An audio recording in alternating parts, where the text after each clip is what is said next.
Efforts continue in a bid to reduce the source site of clusters of seaweed along the nation's east coast. This as the Sangre Grande Regional Corporation engaged in a cleanup effort earlier today at the Manzanilla Beach.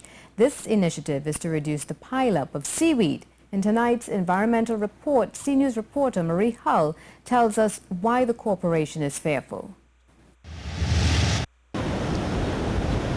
With the rainy season upon us, the Sangre Grande Regional Corporation is concerned that more Sargussum seaweed will carpet the shorelines of the east coast. For the past few months, the sight and smell of Sargussum seaweed has become a nuisance for fishermen, residents and beachgoers of the Manzanilla Beach area.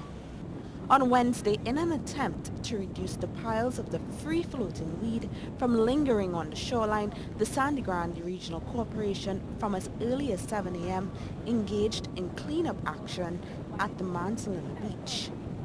The corporation says not only has the seaweed impacted negatively on the fishing industry, it acts as a deterrent to sea bathers in this eastern region.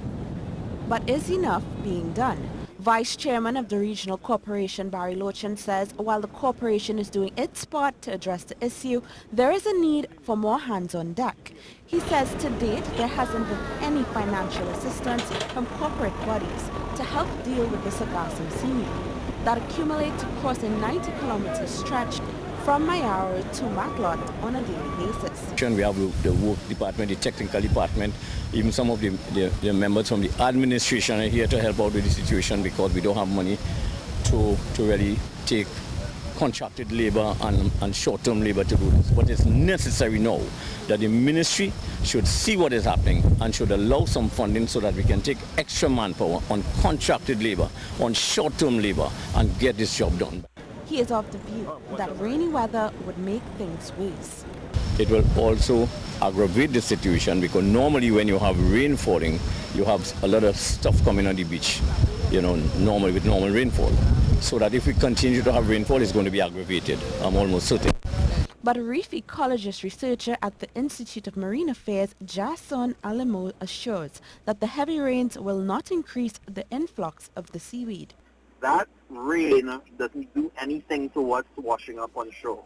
That rain is actually channelized by rivers and streams and canals, etc., and that enters the ocean at these particular points. That entire coastline, rainfall is not going to push against what's coming in. The Sargussum seaweed is also proving to be a nuisance along the coastline of Tobago and other islands in the Caribbean. Marie Hall, CNews.